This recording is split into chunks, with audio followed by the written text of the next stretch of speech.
আসসালামু আলাইকুম গাইস, আজকে আমি আপনাদের জন্য আরও নতুন আরেকটি রেসিপি নিয়ে আসলাম। সেটা হচ্ছে চিংড়ি মাছ দিয়ে লাউ দিয়ে রান্না। তো আমি কিভাবে রান্না করি সেটাই আজকে শেয়ার করব। এখানে আমি লাউ নিয়েছি, তারপর নিয়েছি গুঁড়া চিংড়ি। তো গুঁড়ো চিংড়ি দিয়ে লাউ দিয়ে রান্না করে খেতে খুব মজা হয়। তো আমি এখানে কড়াইয়ের মধ্যে তেল দিয়েছি পরিমাণ মতো, তারপরে দিয়ে দিচ্ছি পেঁয়াজ কুচি।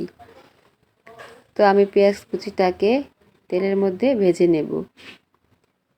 লাউ রান্না করা খুবই সহজ, আর লাউ খেতেও খুব মজা লাগে। তারপর এখানে দিয়ে দিচ্ছি কিছু কাঁচামরিচ ফালি। তো আমি এই কাঁচামরিচ ফালি পেঁয়াজটা একটু ভেজে নেব। তো ভেজে নেওয়া হয়ে গেলে আমি এখানে দিয়ে দেব স্বাদ মতো লবণ। তারপর দিয়েছি 1 চামচ আদা বাটা, 1 চামচ রসুন বাটা। তারপরে আদা রসুন বাটাটাকে আমি তেলের মধ্যে হালকা একটু ভেজে নেব, যাতে আদা গন্ধটা চলে যায়। তারপর এখানে দিয়ে দিলাম 1 চামচ মশলা। এখানে ধনিয়া, মরিচ, হলুদ সব মিলিয়ে আমি 1 চামচ দিয়ে দিলাম।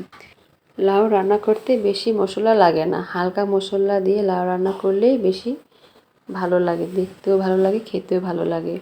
তো আমি একটু কম মশলা দিলেও পারতাম, একটু বেশি হয়ে গেছে। তাই আমি মশলাটাকে একটু কষিয়ে নেব। তারপরে একটু ভাজা ভাজা করে নেব মশলাটাকে কষিয়ে। এখানে দিয়ে দিলাম গুঁড়ো চিংড়ি। গুঁড়ো চিংড়িটাকে দিয়ে একটু কষিয়ে তারপরে এখানে আমি দিয়ে দেব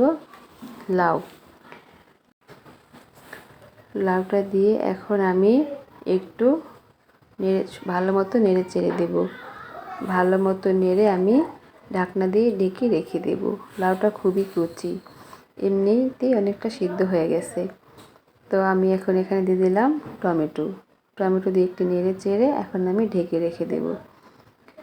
তো লাউ রান্না করা আমার হয়ে গেছে, আমি একটু ধনিয়া পাতা দিয়ে দিলাম। তো এখন নামিয়ে নিয়েছি।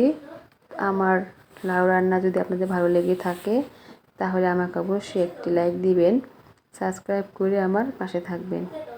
সবাই ভালো থাকবেন, ভিডিওটা শেয়ার করে দেবেন।